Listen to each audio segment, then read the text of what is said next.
All right, good. Joe, are you guys ready? Yeah, but that's that message the principal for see if we still have. All right.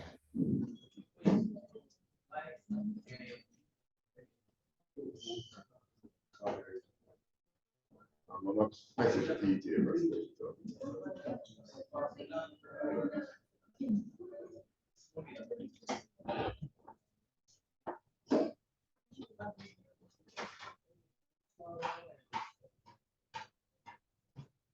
I send them a WhatsApp, so if I'm joining, just add them.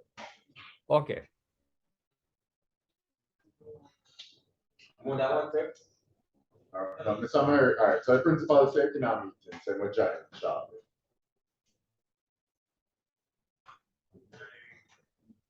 I'm gonna get a response from the PTA president, that's it.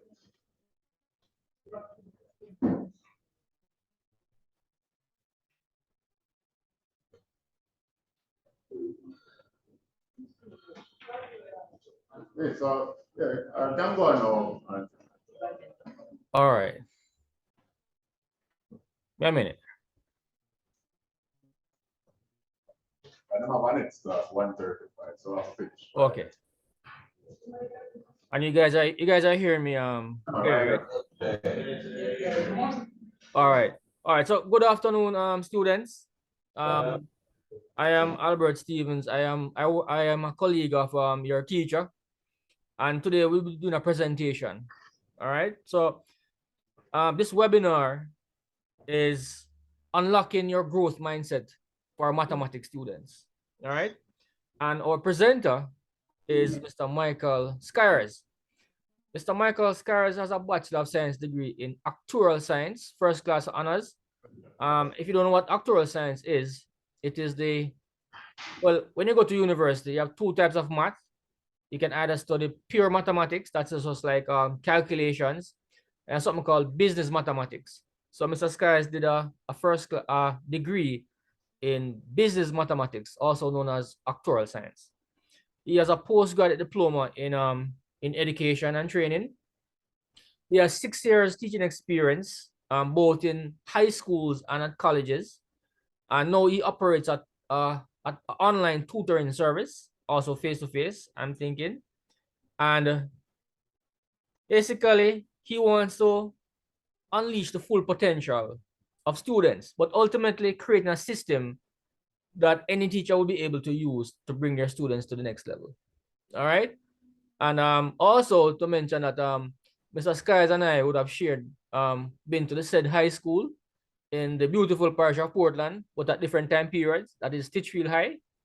And I also work with him as a colleague at Nakalva Polytech College in Hanover, and also a colleague of mine at Hartrust in a graduate program. So Mr. Skies, please take it away.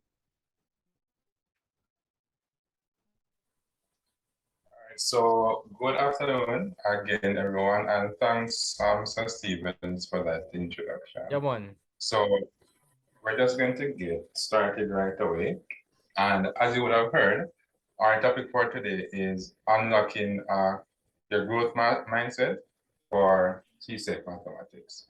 All right. So just want to welcome you again to this session.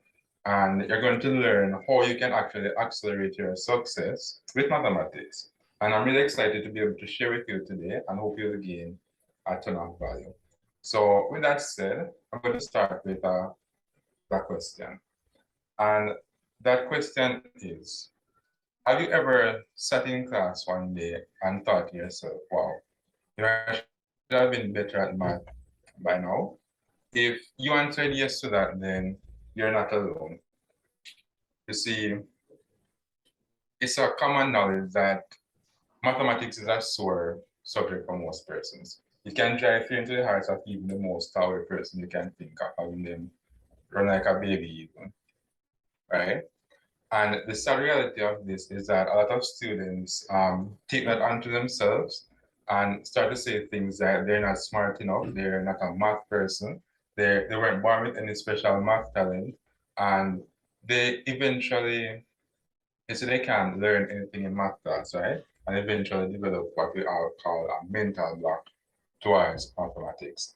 And this essentially locks mathematics in a dungeon without a key, about 50,000 feet below the Earth's surface, below the deepest ocean you can think of. And the idea is that math can't escape, right? Because they locked it away.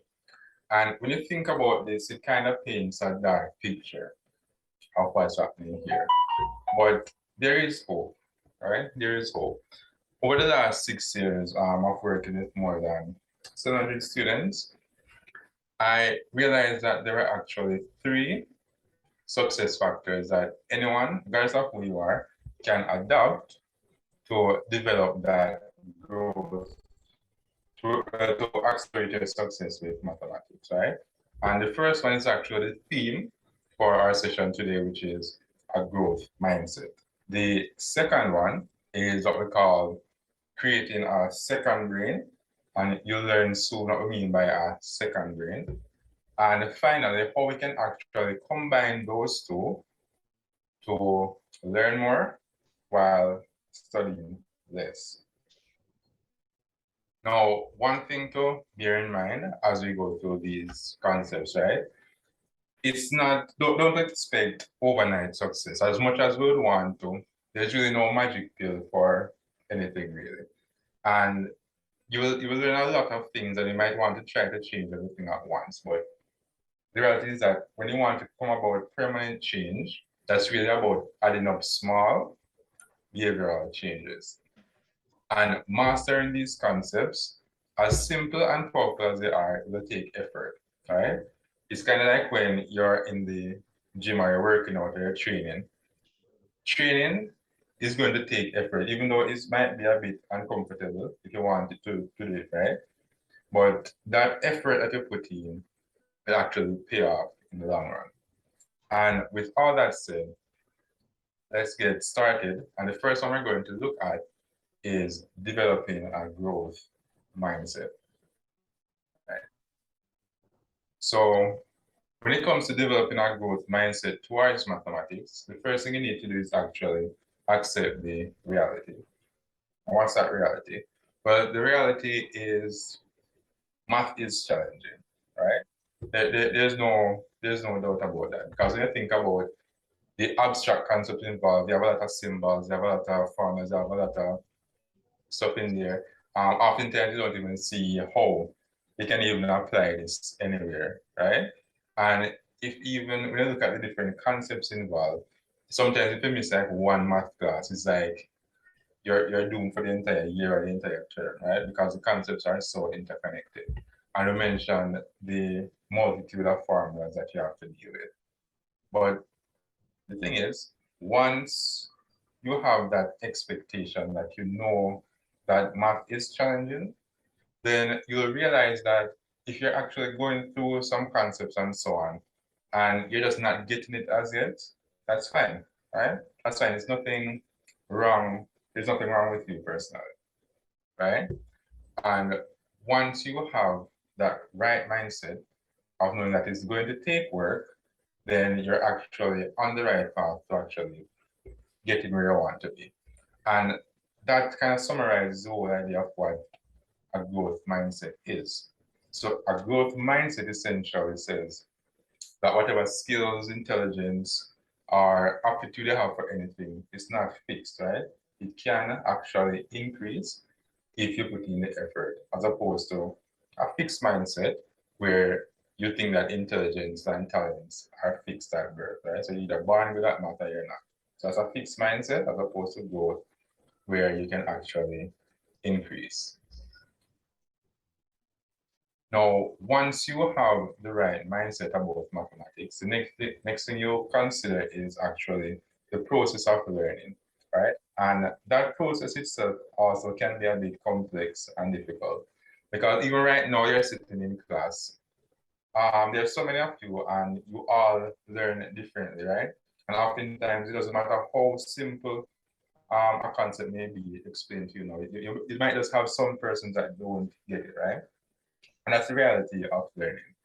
But the good news, there's always a good news, is that when you have the right techniques, then you can make that learning process more interesting.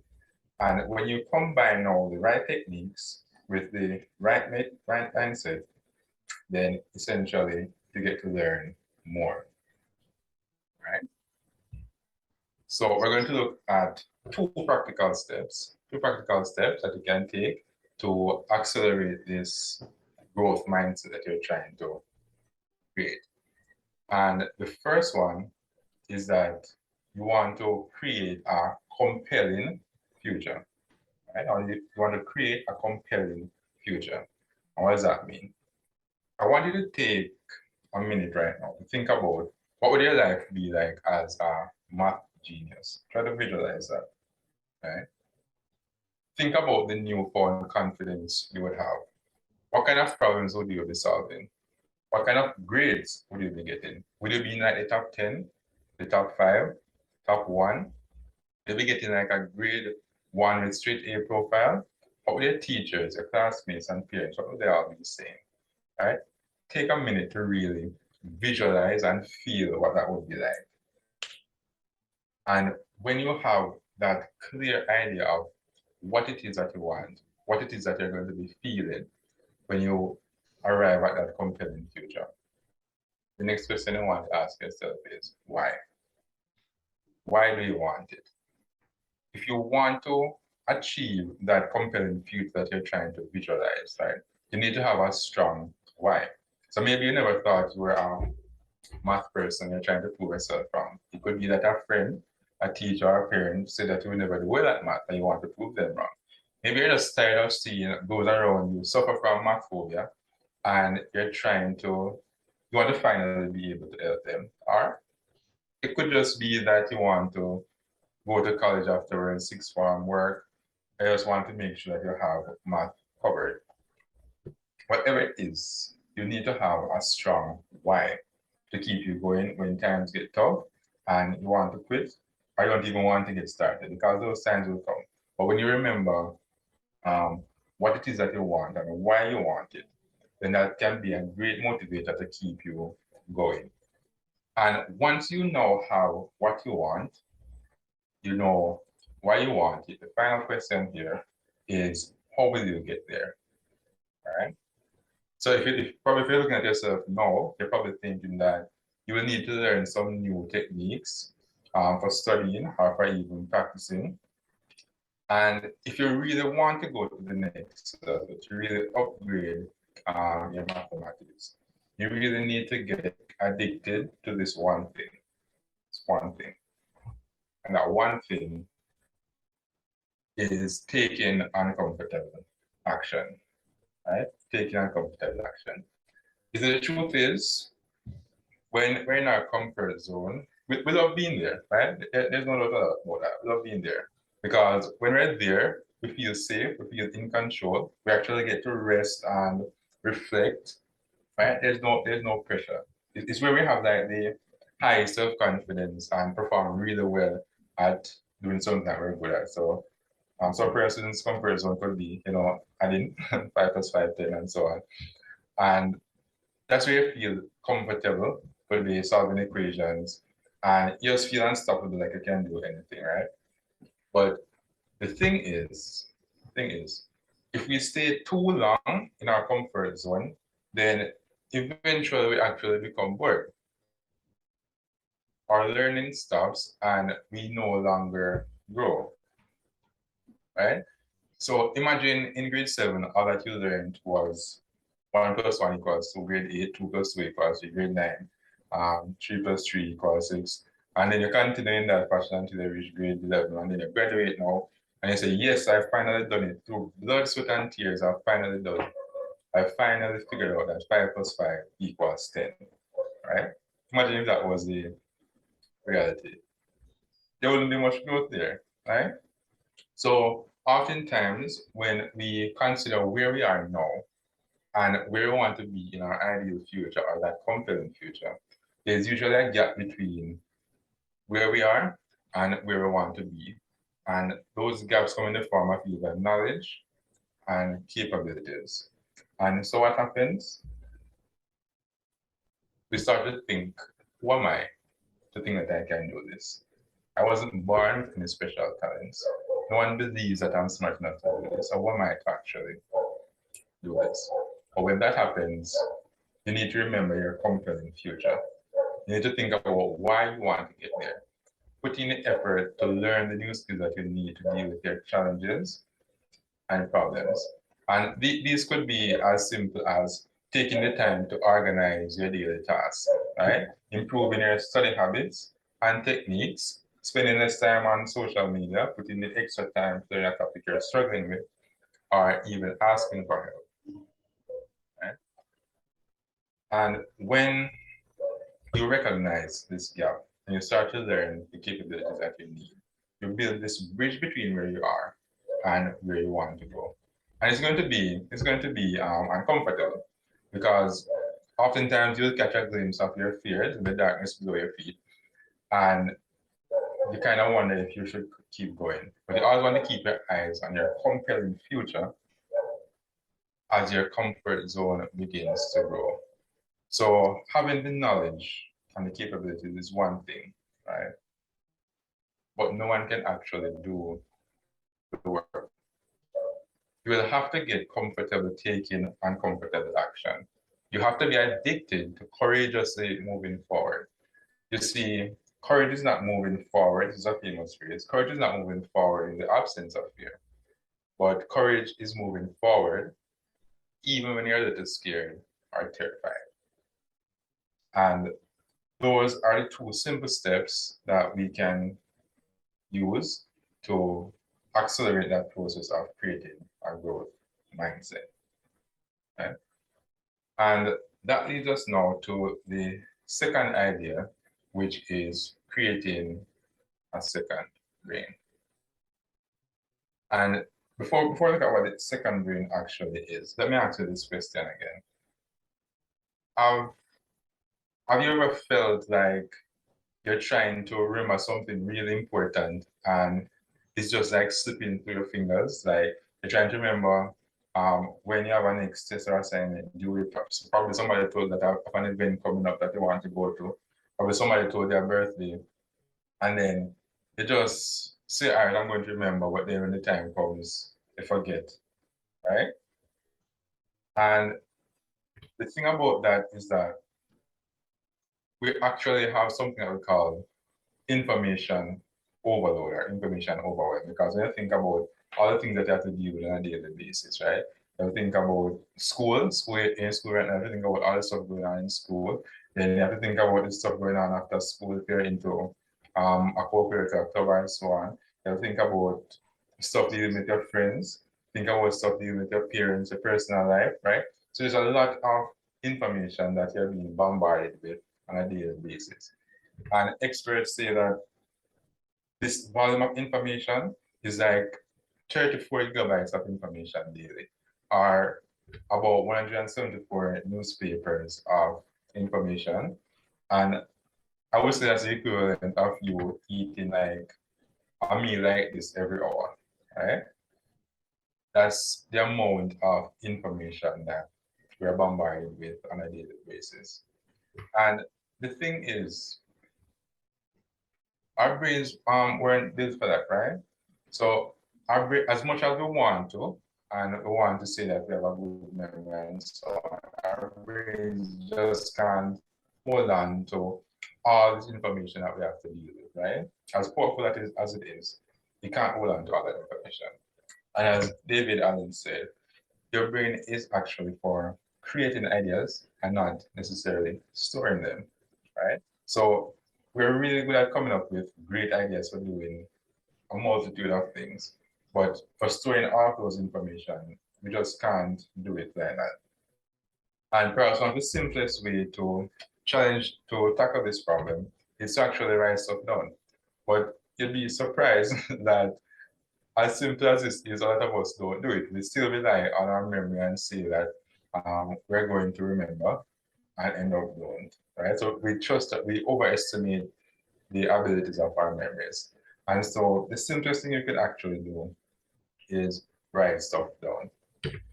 And when you're writing stuff down now, you want to have like a single book. So you don't want to have books all over the place. Right? You want to have a single book where you store all these things that you want to keep track of. And that can be like your tests and assignments, your events, birthdays, to-do lists, and so on.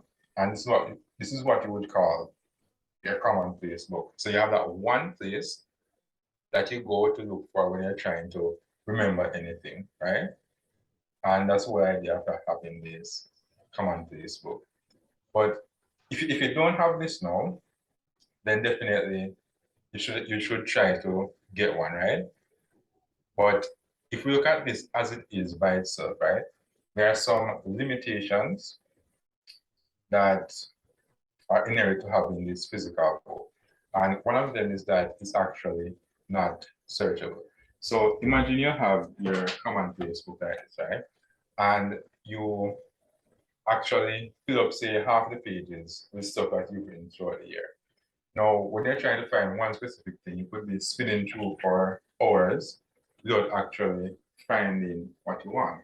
So that's one of the problems having a physical commonplace book. If you don't want to have one already, definitely it will still be useful, right? And the next thing about it is that it's really limited in terms of where you can go with it, and you might even be prompted to forget about it as well.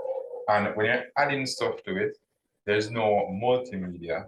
Like you can add pictures, you can add videos, you can add sounds, and it's really hard to reorganize once you have started placing things in there, right? Because it's physical, once you write it, that's it, it's set on the page. So a more powerful way of actually organizing these things is to look at what we call a digital commonplace book. Digital meaning it's going to be on either your phone, a tablet, a laptop, or both or all of those, right? And the good thing about this one now is that it's searchable. You actually have the option to put in reminders and notifications. You can now add multimedia such as pictures, videos, audio, right? And this one is actually organizable because it's digital, then you can always switch around the things that you want to do. So what can you do right now? What can you do right now to create this second brain? This digital commonplace is what you call the second brain, right? So what are three things you can do right now to create this mini second brain? The first one is to actually create a schedule. So we have our phones and we use them for all manner of things, right? One of the most powerful things you can use a phone for right now is to actually schedule the things that you have to do. And perhaps the first thing that you can do is put in the events that you know are fixed. So that you know those can't change. So you can start with those. So school is one, school is from a set time to that time. If you are training or club after school, that's also a set time. And if you have something that you do at a particular time, that's a set time. So you put in those events that you know are actually fixed. And once you do that, you actually have a good idea of the free time that's available to you, right? Because oftentimes we just have it floating around in our minds. Oh, we can do this here and can do this, and whatever. All right. So that's the first thing you can do. And after you have done that, you want to decide now on a note-taking app. So there are a lot of those out there, note-taking apps. Some of them are even built in. So just find a good note-taking app that gives you the functionality to organize your notes, add videos or pictures and audio as well as text, right? Those are the two things that you want. And the last thing is that if you're in school now, then perhaps you can't really use your phones while at school, right? So if this is the case, if you can't really use your phones at school, then the physical commonplace book might be necessary to capture your ideas during the day are to actually take with you to remember what you have to do for the day. And then now when you get back home, when you transfer anything that's relevant to either your calendar or your notes where you can organize them. Okay.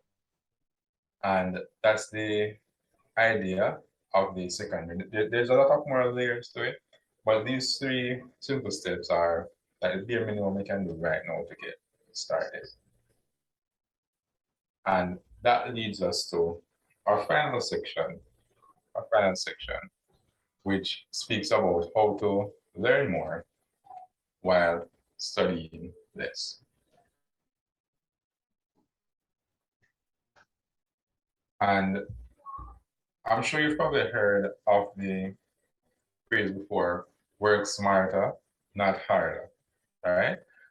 But when you think about this statement, I think it's a bit misleading. It's a bit misleading because a lot of persons look at this and say, working smarter, not harder means you find an easier way to do it, but that easier way,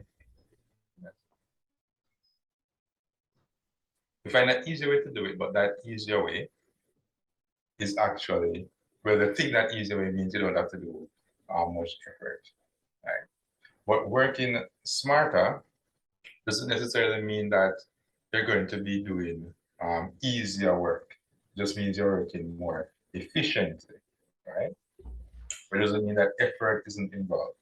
So I like to rearrange this and say that instead of saying work smarter, not harder, I would say learn nice, or learn twice, or thrice, or 4 times, or 5 times. The idea with this is that you want to learn the thing very well in the first place, so that when you're actually revising now, you don't actually have a lot to revise. Because when you think about it, the reason you actually study so much is because you study one thing today and then by next week or 2 weeks, you're looking back at it and it's kind of like you're learning it again from in the first place. And when you revise again towards the exam, sometimes it's like you're learning it again for the first time. So you want to reduce that friction by learning it nice, so you don't have to relearn it that much times. And to do that, we're going to look at 3 principles that can help us with this process. And those principles are something that we call encoding, priming, and the final one is the SIR framework. Right?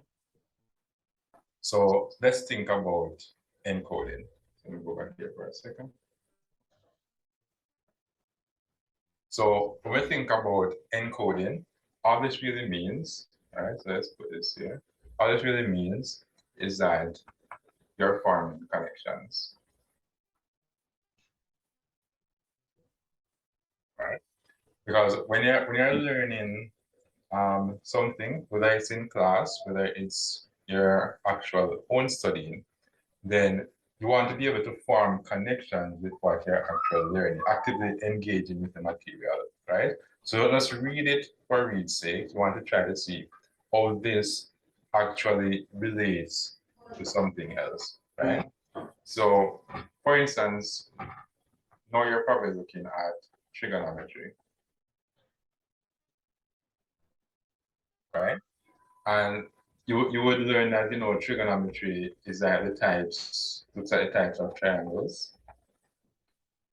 And when it's at the type of triangles, you know, that can involve like the sides and that can involve angles. So you could be asking yourself, what does that relate, or what are the set of angles of a triangle actually relate to the type of triangle? And then you could actually be asking yourself, where have I seen triangles before? So you could say, you have a house and you see a triangle there. You could see yourself here and form a triangle like that. So you're trying to form connections with the idea of triangles before you even do the actual complicated working out and so on. You're trying to see what the connections are, right? How does this relate to what I already know or what I might be learning later, right? And that's the whole idea of encoding, that when you're learning the information at first, you're trying to form connections, right? And that leads directly into the second idea, which is priming, or what we call pre-study, right? And what that means, let me get this out. What that means is that you're trying to go through the material.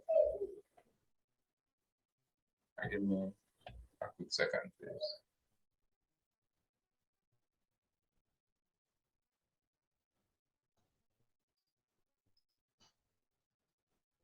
All right, guys, Mr. Skies will return shortly.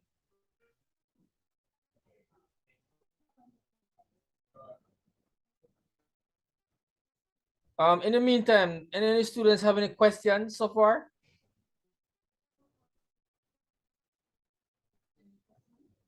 Any questions? I have a question about growth mindset so far.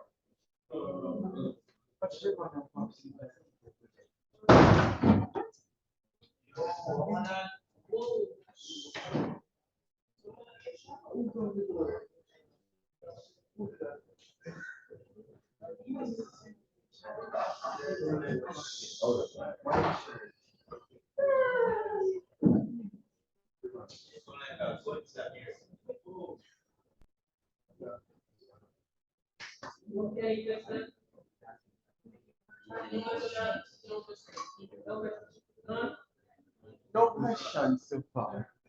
Our students, Mr. Skies is back. So let's have full attention. We'll soon wrap up with the session. All right, Mr. Skies, go ahead. No problem. All right, so sorry about that. So the second step in the three principles that we're looking at, right, is that when you're priming or pre-studying, essentially what you want to do is you want to scan the text or material, right? So essentially, you want to look at like the main ideas of whatever topic it is that you're looking at, right? So look at the main ideas. So it could be like the subheadings, right? You could look at the questions that are at the end of the chapter, or even do an online search to kind of get an idea of what the whole topic is about, right? Because what you're really trying to do in this step is you're trying to get what the big idea is.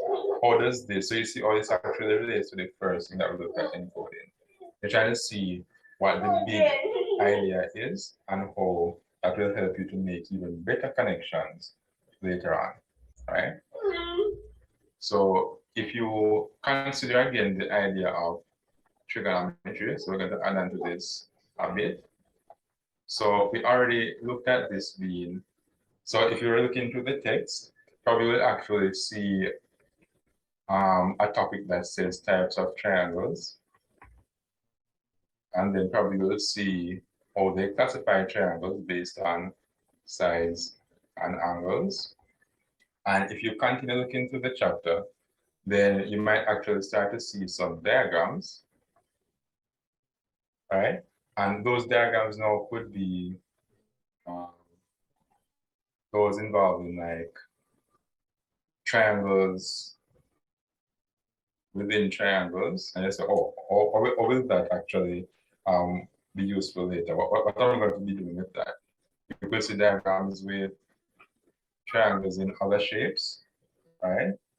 You could see diagrams with angles of depression and elevation, right? I remember now, at this stage, you're not trying to learn the material as it. You're just trying to prime your mind, prepare your mind to actually learn the material. And you might even be seeing diagrams looking like this, right? Which would be bearings. And so what you're trying to do is to just get an idea, the big picture of what it is that the chapter is about. Because once you have that now, then you're preparing your mind to catch the information, right? And that leads us to the third framework, the third principle, which is the SIR framework. And what this is, so if we look at the first one, which is S, the S stands for spacing. And if you want to look this up, it's actually something that is called spaced repetition, right? That's one of the formal names for it.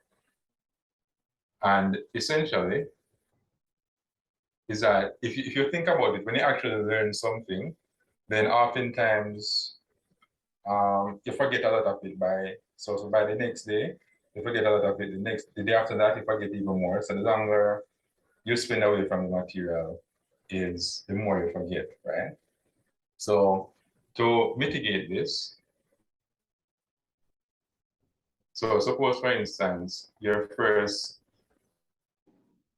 access to the information is priming, right? So you're priming your mind on a particular topic that you're going to do in class. And then now, while in class, actually studying, this is where now you want to be. So based on the priming that you would have done, then you want to be asking questions so you can make even more connections in your mind. So you realize that out of the learning that's taking place is going to be the question that you're asking in your mind or even asking the teacher, right? So this could be like one day before. So let's say it's one day before. Now, after you would have learned the material, right, I would say within 24 hours, you revise or review the material, right? Because you don't want to forget too much in the very beginning. So priming, about a day afterwards, now you're actually in class, then within 24 hours,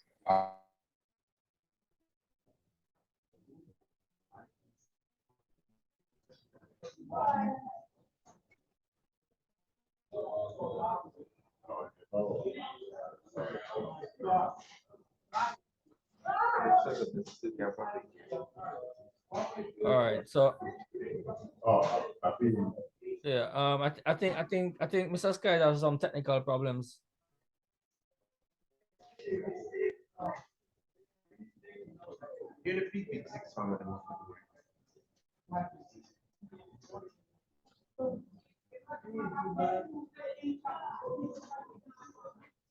I'm gonna try and call him.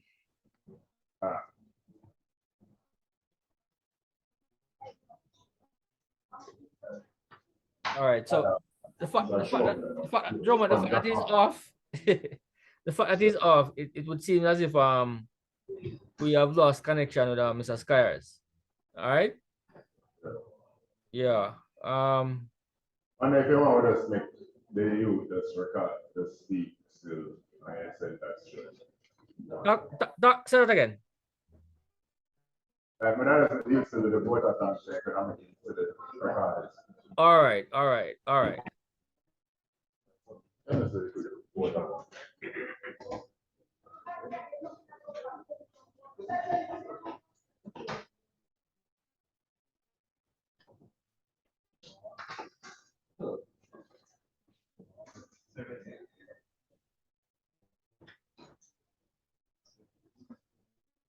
On behalf of the class of Mr. Carrega, we'd like to thank you for this presentation as it showed us the differences between growth mindset and fixed mindset, as well as it showed us a little ways we can improve on our skills in math, and hopefully, I think generally for all of us, I think this presentation will be a great help for us when it comes to the study for our CSEC exams in the coming year of 2022.